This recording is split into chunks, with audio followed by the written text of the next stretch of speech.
세월호 대구 뭐 지역에서는 소규모로 쭉 이제 진행되어 왔어요. 근데 우리 대구 샘토교회, 우리 서울 샘토교회하고 성격이 비슷합니다. 근데 구성원들을 보면 아무래도 대구라고 하는 특성이 있으니까 좀 보수적인 사람들이 많이 있죠. 그래도 교회 방향성은 이제 이해를 해서 이러한 세월호 문제에 대해서 설교할 때 옛날에 뭐 초창기에 하거나 이럴 때도 뭐 괜찮았습니다. 그게 불편하게 받아는 사람들 없었어요. 거기에 좀 직접적으로 이렇게 저렇게 연결되는 분들이 지금 몇 명 사람이 있습니다. 그래서 매년마다 저한테 배지도 주고 뭐 이 팔 밴드도 주고 뭐 많이 그래요. 근데 그분들은 거의 매주 하고 오시는 분들이 있어요. 뭐 저는 1년에 한 번 4월 16일 언저리 합니다. 그때 뭐 기억이 생생하네요. 인터넷 뉴스로 떴는데 이건 뭐 그런 배 조난다가 그거는 뭐 흔하니까 그리고 대형 여객선이니까 이건 뭐 다 구하겠지. 다 그렇게 생각하겠지. 그걸 그래서 뉴스도 안 보고 이제 인터넷 원래 이제 TV가 저희 집에 없습니다만 그건 안 보지만 그래도 인터넷으로 중요한 것만 볼 텐데 이제 그렇게 결과가 돼갖고 참 뭐 다시 한번 다시 말 꺼내기도 그렇습니다.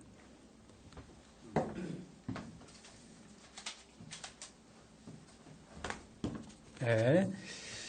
자, 오늘 설교 한 걸음 더 들어가기입니다. 예수 제자의 정체성을 붙드는 게 핵심이다고 했습니다. 근데 그게 잘 안 된다고 제가 말씀드린 거예요. 근데 왜 안 되냐면 우리가 인생은 어떤 거다라고 하는 게 굳어져 있는 거예요. 이게 거기 머물러 있으면 안 보입니다. 이게 어떻게 된 건지 안 보여요. 그게 이상합니다. 이 세계를 보는 게 하나님에 대한 이해도 그렇습니다. 하나님은 실체로서 어디 공간에 있는 게 아니야. 그 하나님은 힘이고 능력이고 통치고 변하고 한 거야. 이 말을 낱말 뜻으로는 알지만 몸으로는 느끼지 못합니다. 모든 깨달음이 그렇습니다. 모든 학문도 그렇습니다. 물리학도 그렇고 모든 게 어떤 패러다임 그 안에 갇혀 있으면 그 넘어 있는 것을 못 봐요. 그게 그 흔한 얘기로 이제 패러다임이 쉬프트 된다고 그러잖아요. 이게 전이 바뀌어야 되는데 쉽지 않습니다. 이건 우리 인생도 그렇습니다. 너무 어렸을 때부터 계속해서 반복해서 이제 들었던 이야기 이게 인생은 로드맵이 있잖아요. 이렇게 살아야 되고 뭐 등등. 그게 그냥 참고사항으로 돼야 되는데 절대화됐습니다. 이제 특별히 이제 우리나라에는 수능 시험 중심으로 이 구조, 이걸 어떻게 극복할 수 있을지 모르겠습니다. 이게 참 안타까운 건데 청소년 시절에 제가 다른 때도 얘기를 했어요. 여러분들 다 아는 거라서 또 반복해서 미안합니다. 그냥 한마디만 하고 지나가겠습니다. 사춘기 때 그 삶에 대한 신비 그런 걸 맛보아야 되잖아요. 내가 알지 못한 어떤 게 있다 하는 거를 알아야 이제 청년이 되고 대학생이 되고 하면서 어느 방향으로 나가지 않겠습니까? 근데 뭐 전부 수능시험 그냥 점수별로 쭉 서열하여갖고 서울대학교에서부터 저 뭐 지방대학 전문대학까지 나란히 서서 여기서 도태될까봐 걱정하게 되는 이런 사회 시스템 참 어떻게 극복이 된 내가 보기에는 되지 않을 것 같습니다. 뭐 서울대학교 폐지하자 그런 운동도 있긴 있는데 뭐 폐지한다고 되겠습니까? 가장 중요한 거는 제가 보기엔 다 아는 얘기예요. 이거 쓸데없는 얘기긴 한데 연봉 차이를 줄이는 겁니다. 아주 현격하게 줄여야 됩니다. 연봉 차이. 이게 일단 그러면 대학교 정시 나와서 대기업 들어간 사람하고 뭐 지방대학 나와서 지방에 들어간 지방 기업체에 들어간 사람하고 월급 차이나 뭐 복지 이런 것들이 아주 비슷비슷하면 굳이 뭐 서울 올라올 생각을 안 할 거 아니겠습니까? 근데 다 서울 가거든요. 이건 교회하고도 직접 연관이 됩니다. 지방에서는 청년들을 아무리 키워놔봐야 다 가니까 서울로 웬만하면 공부 잘하면 다 가니까 참 악순환입니다.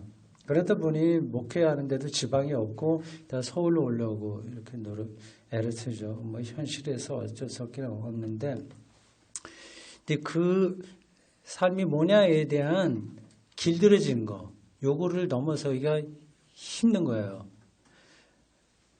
그래서 예수의 제자로 산다고 하는 것을 별로 진지하게 생각하지 않습니다. 그거는 너무 가게 되면 문자주의에 떨어진다고 할까? 그 정확한 표현은 아닌데 그냥 바리새인처럼 사는 거죠. 그게 이제 또 제자가 되는 것처럼 생각하는데 그것도 아니거든요. 그러니까 삶이 내가 지금 알고 있는 것이 그건 다가 아니다라고 하는 그것에 눈을 떠야 됩니다, 일단. 요즘 대구선수 아카데미 사이트에 제가 강독하는 게 있습니다. 꾸준하게 지금 해서 그거를 녹음 파일을 올리고 있습니다. 그거 들으신 분들 계세요? 가끔 있죠? 예. 거기에 많은 책들이 있습니다, 여태까지요. 하루에 뭐 2, 3쪽씩 해서 나가는데 많은 책들이 있습니다. 그것만 읽어도 사실은 신학교 졸업한 거나 마찬가지의 신학적 사유를 여러분들 얻을 수 있을 겁니다. 근데 요즘 하는 거는 요즘 하고 이제 그 다음에 또 하는 게 같은 주제인데 신앙과 과학의 문제예요. 지금 하는 거는 알리스터 맥그레스의 우주, 하나님이 지으신 모든 세계입니다. 다음에는 이제 파넨베르크도 나오고 몇몇 철학자도 나오는 조금 더 본격적으로 신학과 과학의 관계에 대한 그 심포지움과 그 작은 아티클들을 모은 책을 해볼까 합니다. 지금 21세기는 과학이 지배하고 있어요. 뭐 어느 때고도 마찬가지지만 지금은 더 그렇습니다. 근데 그 전에는 과학이 근대주의 이전까지는 과학이라고 할 수도 없고요. 아주 점진적으로 발전했는데 이제 21세기는 이게 가속도가 붙어갖고 뭐 어떻게 될지 모르겠습니다. 그게 이제 우리 일상도 다 지배해버리고요. 뭐 스마트폰 이게 다 과학의 문제인데, 그러니까 그 스마트폰으로 세계를 이해하는데 어릴 때부터 그 방식이 고착돼 버리면 그게 이제 인생으로 생각하는 거죠. 다른 게 필요 없어요. 하나님보다는 스마트폰 아주 성능 좋은 거 그걸 갖고 있는 게 살아가는데 흥미로운 거죠. 과학 문제가 더 이제 시급한 문제로 대두될 겁니다. 한국 교회가 이 과학 문제를 성숙하게 대하지 못합니다. 그게 일종의 상처가 있어서 그래요. 뭐 진화론 뭐 이런 걸로 싸우다가 이제 코피 터졌죠. 기독교가 쓸데없이 고집을 부리다가 실수한 거예요. 그러다 보니까 과학 이거는 뭐 별로 중요한 거 아니야 이런 쪽으로 가게 됐어요. 알리스터 맥거레스의 이 책 요즘 이제 앞부분을 하고 있습니다. 거기서 재밌는 게 기억나서 말씀드립니다. 자기가 15살 그 이제 고등학교 거의 졸업한 초나 네, 대학 이제 18살, 7살 되면 대학교 들어가니까요. 그때까지 자기는 무신론적인 과학자, 그게 되는 게 꿈이었습니다. 그리고 그것으로 모든 것이 해결된다고 생각을 했습니다. 무신론적인 과학주의. 그런데 18살 대학교 들어가기 이제 전공하러 생화학인가 뭐 전공하러 들어가 옥스퍼드에 장학생으로 이제 선발돼 갖고 이제 조금 몇 달 기다리는 중에 다른 친구들은 어디 여행을 간다거나 아르바이트 하는데 이 친구는 도서관에 틀에 박혀서 책을 보는 거예요. 자기가 전공해야 될 책 뭐 쭉 읽고 그 다음에 자기가 별로 관심이 없었던 과학사, 과학 역사와 과학 철학 이런 것들은 과학에 대해서 자신 없는 사람들이 괜히 딴지 거는 거지 해서 관심 없었던 건데 그거를 읽으니까 자기 여태까지 알고 있었던 과학의 한계들 이거 눈에 보이는 거예요. 그러니까 과학은 자료를 어떤 걸 선택하느냐에 따라서 결과가 달라지게 되거든요. 또 그러니까 자료가 잘못됐으면 과학 결과도 잘못되는 겁니다. 그리고 테오리, 그 이론, 과학은 모든가 앞서 있었던 이론에 근거해서 말을 하는 겁니다. 근데 그게 틀리게 되면 이것도 틀리게 되는데 그거를 생각을 못했던 거죠. 이 젊은 20살 되기 전에 이 청년이. 그래서 그 과학 철학하고 과학 역사를 보면서 내가 알고 있었던 거 말고 이 과학이라고 하는 게 다른 거구나. 그걸 이제 깨닫게 됐다고 그래요.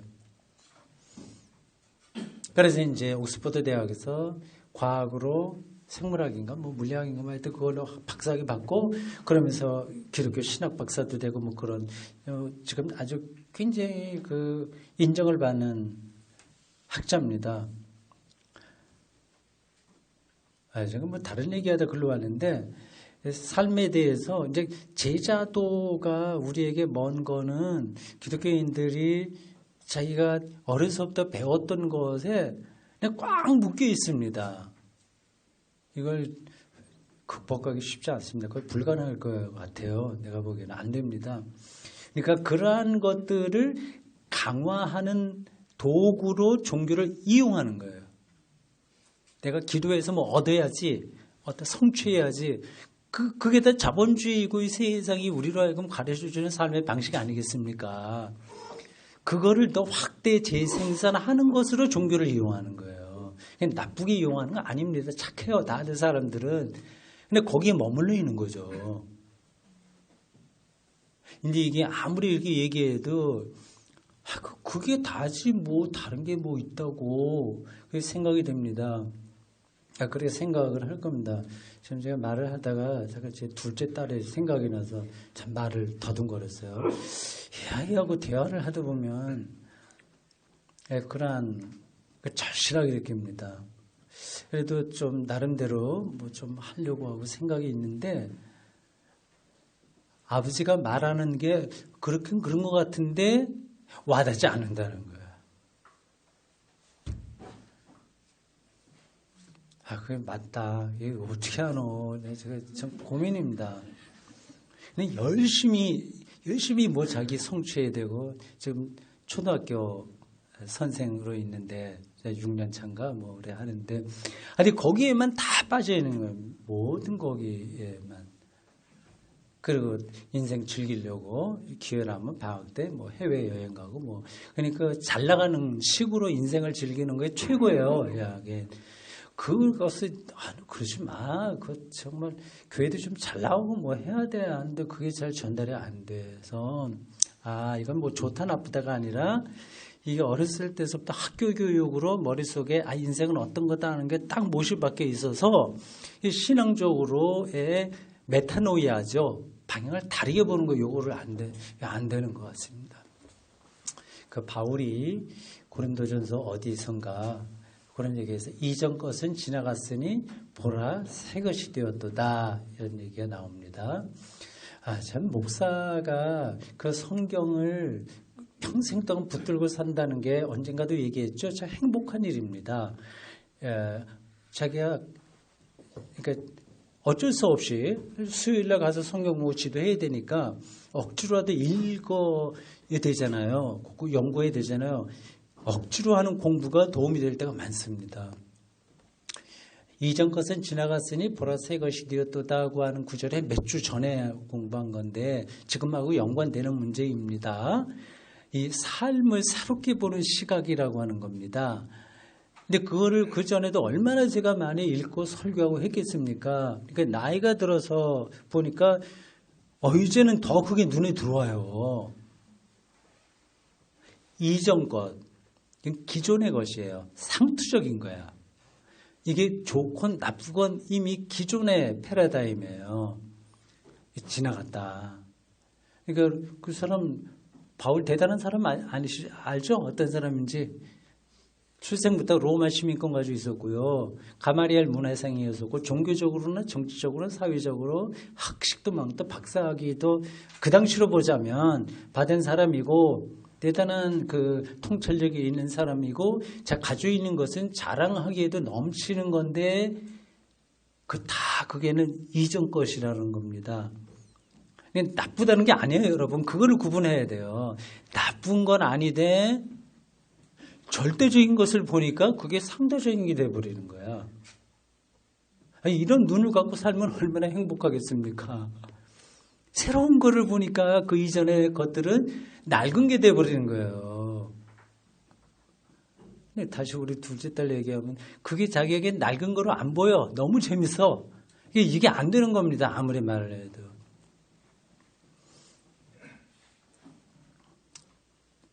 바둑 얘기를 해야 되겠어요. 바둑이 수가 있습니다. 수. 정석풀이도 있고요. 수. 내가 바둑 여러 번 얘기했죠? 들어보셨죠? 예. 그 수가 있어요. 이 수가 백과 흙이 그냥 따로 있는 게 아니라 같이 엉켜 있어요. 유기적으로 이렇게 돌아갑니다. 그래서 상대방이 어떻게 도느냐에 따라서 또 달라져요, 수가. 근데 가장 최선의 수가 있는데 새로운 수가 계속 발견되는 겁니다. 그래서 새로운 수, 그거를 발견하게 되면 이전에 있는 그 수는 그 이세돌이 뒀던 아니면 인공지능 알파고가 뒀던 그건 다 낡아버린 겁니다. 지나가 버린 거예요. 그 당시까지는 좋은 거고 새 것이 오게 되면 그건 지나가 버린 겁니다. 그 시각을 내가 고린도서 읽으면서 절실하게 깨달았습니다. 이건 정말 중요한 건데 여러분들이 반짝반짝하면서 듣는 게 아닌 것 같아서 전달이 안 되는 것 같아요. 새로운 것을 발견한 사람에게만 그게 느껴지는 지나간 거죠. 여기 주변에 실질적으로 말씀드릴게요. 자기 남편이나 아내나 가족이나 자식이나 이게 자기 자식 교육에서도요. 좋은 점수 받고 잘 되기를 다 바라잖아요. 이제 그렇지 않은 수도 있고요. 근데 같이 남자친구나 여자친구를 데리고 왔다. 근데 좀 사회적으로 준비가 안 된 친구들이야. 그렇게 하더라도 기대했던 것만큼 안 차. 그래도 우리의 시각이 열리면 그게 새로운 겁니다. 그러니까 이전에 내가 생각했던 거 그래, 연봉도 얼마 돼야 돼. 건강해야 돼. 아니면 어떻게 해야 돼. 그런 조건들이 있지 않습니까? 가득 있는데, 누구에게나. 이제 새로운 시각을 갖게 되면 그 모든 것들은 다 지나가 버린 것들. 이전 것은 지나갔으니 보라 새 것이 되었다. 그 구절처럼. 그러니까 제자로 산다고 하는 것이 이게 기도 열심히 하자. 헌금 많이 하자. 그런 차원이 아니라, 예수와의 관계에서 삶을 늘 새롭게 경험하는 구도적 삶의 태도입니다. 제자가 된다고 하는 것은요, 착하게 된다는 게 아닙니다. 부자가 된다는 건 물론 아니고, 이거는 어디에 모형 안에 담아낼 수 없는 거예요. 제자가 된다는 것은 선생하고의 관계에서만 됩니다. 어떤 모형이 있는 게 아니에요. 그래서 선생에게 가까이 가는 게 바로 제자 되는 겁니다. 제자가 되면 근데 그거를 기독교인들이 혹시 착하게 해서 그렇지, 제자가 되면 내가 옥하는 목사님, 존경하는 옥하는 목사님, 이제 제자 교육을 많이 시키셨잖아요. 모범적이고 도덕적이고 사회에 모범이 되고 그런 것들이요. 사실 그런 것들은 결정적인 게 아닙니다. 그렇게 해서 사람이 변하는 것도 아니고요. 그렇게 변하지 않아도 큰 문제가 되지는 않습니다. 중요한 건 예수와의 관계예요.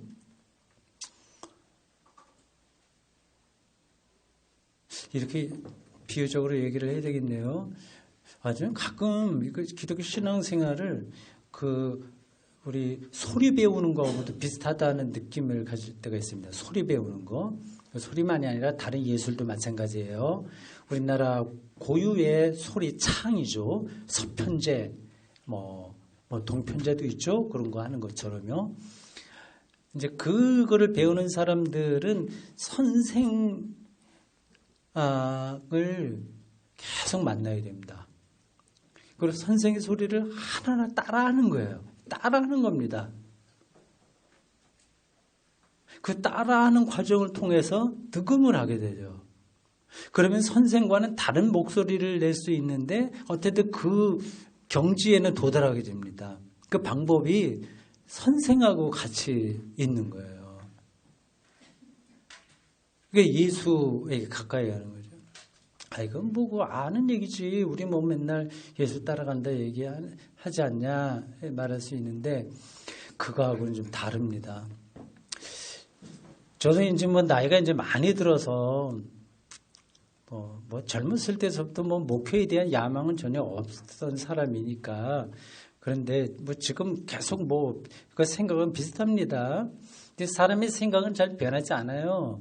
그 가끔 보면 나이 들어서 저 사람 변했네 그런 얘기하는데 변한 게 아닙니다. 원래 그 사람인데 그 숨겨 있다가 이제 나타난 것뿐이거든요. 지금 점점 더 이렇게 젊었을 때 생각이 나이가 들면서 성숙해지는 거죠. 그 술이 깊이 익어가듯이 그런 느낌이 좀 들어요. 그러면서 나이가 최소는 지금 점점 이제 나이가 들어서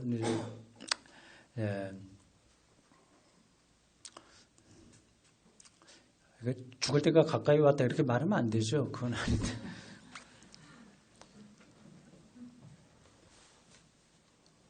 뭐 그런 객관적인 나이 그냥 숫자로 계산하면 그렇기도 한데 다른 거 필요 없어. 그 생각이 점점 들어요.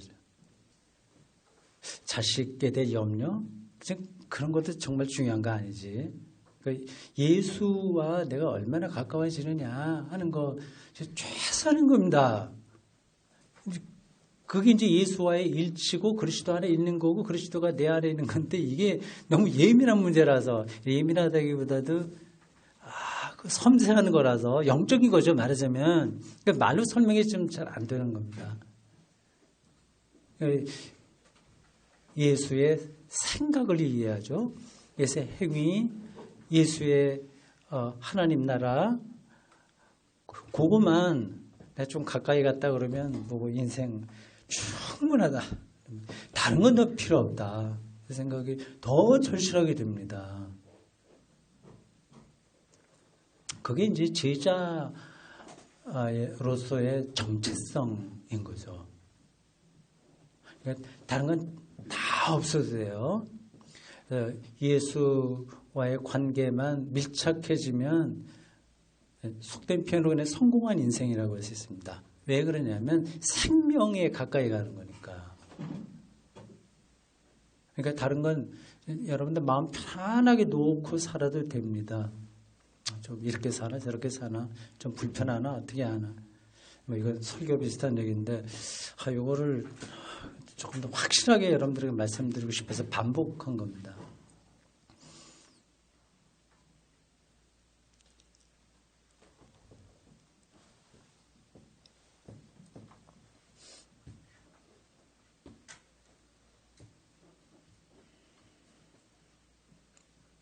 그 예수님에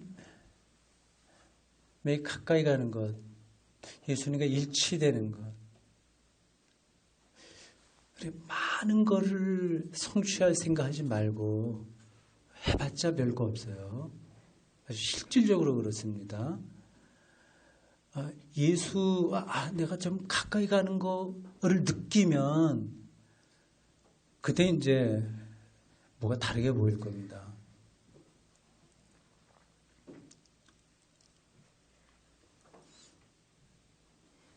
그 중에서 한 가지만 말씀드리겠어요. 예수에게 가까이 간다. 그게 뭐냐.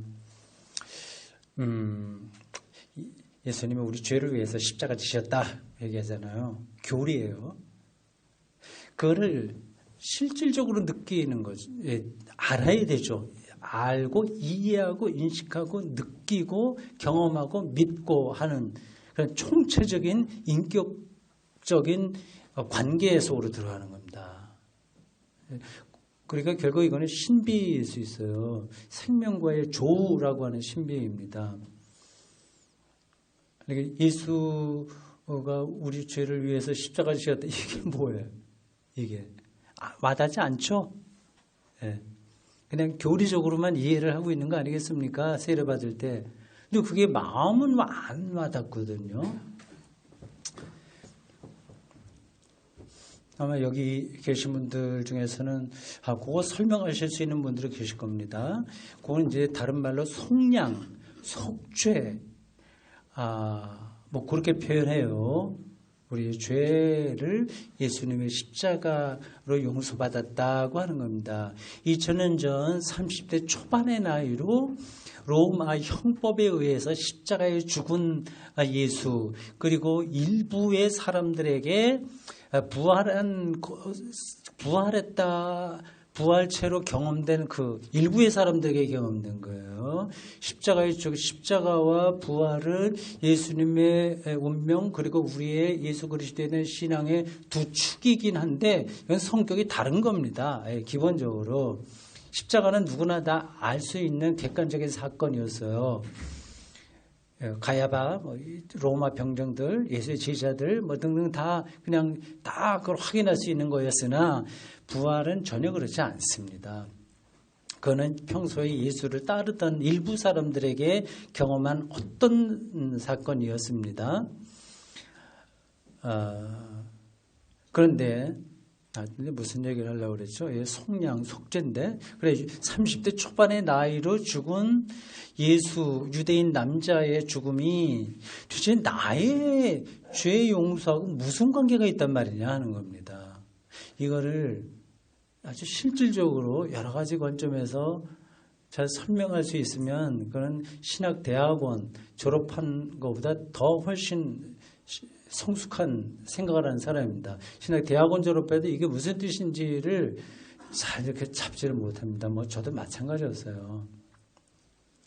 근데 지금 내가 그거를 좀 말씀드리려고 하는데 다른 때도 얘기를 했을 거예요. 근데 이게 100% 맞는지 안 맞는지는 내가 자신은 없습니다. 근데 이런 방식으로 직접 저도 어디서 책으로 읽은 건 아니고 간접적으로는 그렇게 이해를 했으나 확 그렇다 그걸로 말은 들은 적이 없어요. 제가 신학을 나름대로 공부를 했어요. 그 정통 신학이죠. 약간 사이드에 있는 신학이 아니라 정통 신학을 했습니다. 그러니까 바울, 어거스틴, 토마스 아퀴나스, 그리고 마틴 루터와 칼빈과 칼 바르트, 몰트만, 지금 융엘, 파넨베르크 등등 이게 정통 흐름입니다. 메인스트림 신학 흐름을 공부를 일단 했어요. 그리고 동양 사상, 노자, 장자에 대한 책 읽기가 조금 있고 그래서 그게 뭘 얘기하는지 압니다.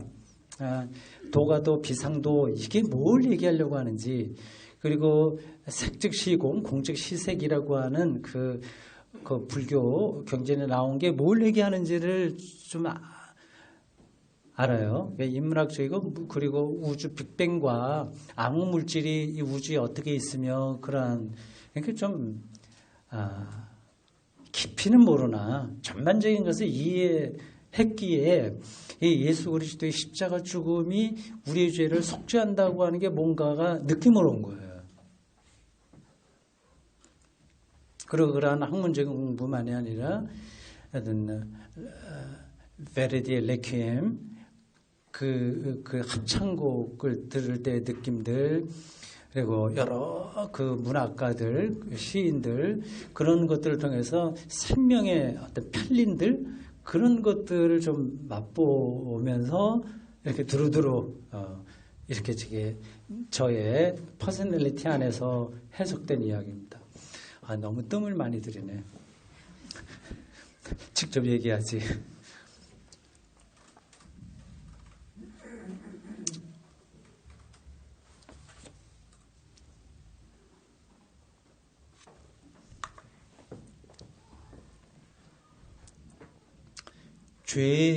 죄란, 죄의 개념부터 이해를 해야 됩니다. 길게 설명하지 않겠어요. 죄는 생명과의 단절을 가리킵니다.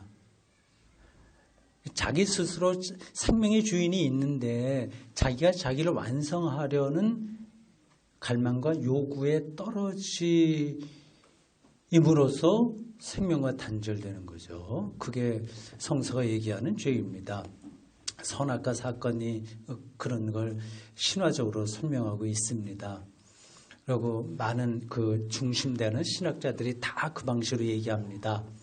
휘브리스, 교만, 그리고 아무로 수위, 자기 사랑, 그러니까 자기 연민, 그리고 자기 집중. 이게 죄예요. 내가 누구 과수원에 가서 따먹었다. 이거는 죄가 아니라 죄의 결과로서 나타나는 부도덕한 행위들입니다. 그건 자기가 책임지고 해야 되는 거고, 그거 조금 안 했다고 해서 우리가 그 죄의 경향 속에 있지 않냐? 전혀 그렇지 않습니다. 근데 그런 죄에 자기 자신을 자기가 완성시키려고 하는 그 갈망, 이게 현대인들의 영혼을 지배하고 있습니다. 현재 문화, 문명들이 다 그걸 자극하고 있습니다. 네가 최고야. 너 인정해야 돼. 자기 긍정해야 돼. 그런 걸로 지금 모든 문화, 문명들이 다 가고 있지 않습니까? 이게 조금 메리트가 있는 거고도 거기에 좀 확 와닿는 것도 좀 있어요. 내가, 그렇지. 내가 해야지. 나 자기 긍정하고 이렇게 합니다. 그걸 이제 성서는 죄라고 얘기합니다. 그게 나쁘다는 뜻이 아니라 생명과 단절된다고 하는 겁니다. 오늘 우리가 지금처럼 살고 있는 삶의 모습에서 그걸 확인할 수 있어요. 이 예수의 십자가는 그냥 한마디로 얘기하면 이겁니다. 실패해도 괜찮다. 인생에. 거기에서 하나님을 만날 수 있다 얘기입니다. 예수가 죽었다고 하는 거는. 예수는 하나님의 아들이잖아요. 그러니까 거기에 신이 있는 거예요. 그냥 우리가 일반적으로 얘기하면. 그러니까 십자가에 죽는다고 하는 거 얼마나 끔찍하고, 세월호 잠깐 얘기했습니다만 그 이후에도 얼마나 많이 있습니까? 죽음 직전에 가면 다 그 나락으로 떨어지는 건데, 그런 점에서 죽음은 오히려 신경험의 유일한 통로라고 할 수 있을 겁니다. 근데 만약에 그렇게 생각이 정리가 되면 그게 정말 믿고 그렇게 산다면 그게 바로 죄로부터 용서받은 거예요. 성령받은 거야. 더 이상 노예로 살지 않는 거죠. 그러니까 내가 어떻게 이건 그전에도 한번 설교를 한 것 같은데 거기로부터 해방되는 겁니다. 아무리 생각해도 아니에요. 이건 내 오랫동안 생각해서 깨달은 건데 뻔한 이야기가 좀 뻔하지가 않습니다. 쉽지 않습니다. 거기에 들어가기가.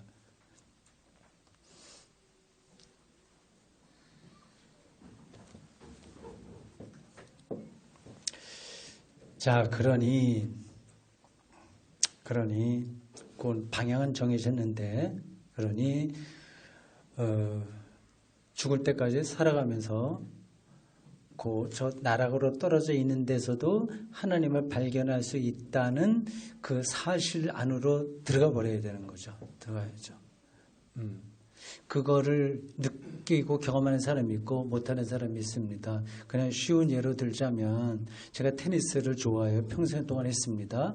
목회 말고 가장 열심히 한 게 테니스입니다. 지금도 일주일에 3번은 나가요. 테니스장에 한 100명 정도 동호회원들 동호회가 몇 개 있어요. 그 구장 안에. 거기에 100명 정도 전체적으로 하는데, 테니스 실제 게임을 하는 사람 중에서는 제가 나이가 제일 많습니다. 우리 회원 중에서 나이가 나보다 2살 많은 분이 있는데 그분은 게임은 하지 못하죠. 치기는 잘 치는데 여기 엉덩이 뼈를 뭐라고 그러죠? 고관절. 그게 이제 몇 년 전서부터 나빠져서 이제 그냥 자기 부인하고 와서 난타 치는 거는 가능합니다. 많이 뛰지 않아도 되니까. 그러나 게임을 하게 되면 급격하게 움직여야 되거든요. 그걸 못 타요. 그래서 제가 제일 나이 많은 사람, 그리고 나이 차이도 좀 많이 집니다. 이게 테니스 운동이 좀 과격해서 환갑이 넘으면 여기저기 병듭니다. 무릎팍, 뭐 발목, 뭐 여기 여기 뭐야, 엘보, 뭐 등등 전체적으로.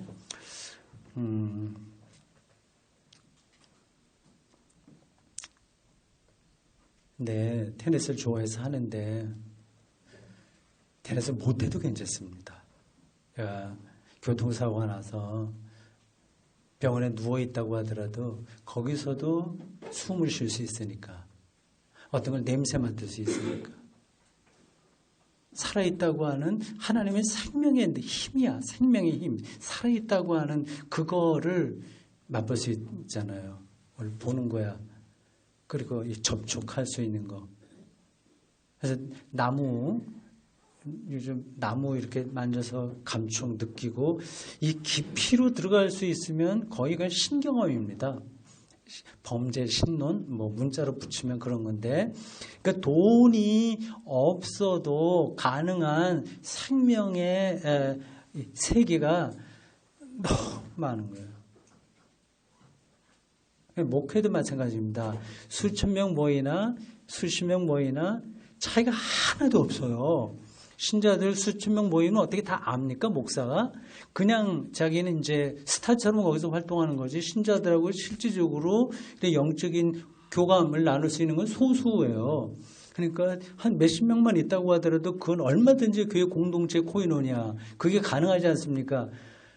그럼 이제 다른 것 신경 안 쓰게 되는 거죠. 그래서 점점 축소돼 갖고 내가 모든 것들이 다 잃어도 안심이다. 그러니까 살아있는 동안에 다 놓아야 되죠. 그런 것들을.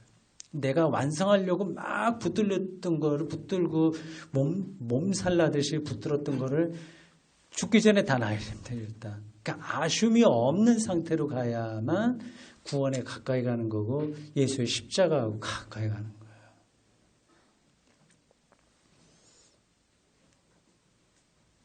거예요. 왜 가능하다고 생각합니다. 그리고 그런 게 있으니까 즐겁고요. 우리가 요 정도 됐으면 끝난 게 아니라 계속 가야 되니 우리의 영성이 그렇게 풍요로워질 수 있습니다. 이게 지금 들렸죠? 전달이 됐죠? 예. 여러분들이 평소에 다 알고 있는 걸 또 지루하게 반복하는 데서 미안하게 하는데, 제가 하여튼 그게 중요하다. 오늘 제자 정체성, 제자도를 말할 때 예수와 하나 된다고 한 실질적인 예수의 제자. 그러니까 창을 배울 때 그 사람 선생이 호흡을 어떻게 하는지를 봐야 되잖아요. 그러니까 자기가 호흡을 느껴야 되지 않습니까? 그 예수에게 가까이 가는데 십자가의 죽음, 속량, 이게 내 삶에서 호흡하듯이 그 예수의 죽음이 그분의 호흡이에요. 그게 내 호흡으로 느껴진다면, 아이고 그거 갖고 어떻게 세상 살아? 더 재밌는 것도 많이 있는데 재밌는 거 그냥 하시면 됩니다. 그건 뭐 지나가는 거고요. 이게 요거만 붙들고 있어도 그는 생명을 얻은 사람이고 그것으로 충분하다. 그냥 마지막으로 한마디만 더 하겠습니다. 사는 게 별거 아니다. 이제 그걸 얘기하려고 하는 거예요. 지금 오늘 누가복음 했는데 2000년 전 네로라 하는 그 영어 호걸들 많이 있었고 해도 다 지나가니까 이름만 남나? 이름도 별거 아니에요, 사실은. 우리는 그 다 이룬 것을 흉내내려고 살지 말자. 우리는 한 가지 선택을 한다. 예수의 제자, 예수의 운명과의 일치. 이거 하나만 붙들고 살아도 그건 아주 짧은 인생이지만 그렇기 때문에 오히려 영원한 생명에 닿는 유일한 길이 아닌가. 저는 그렇게 생각합니다. 여기까지입니다. 고맙습니다.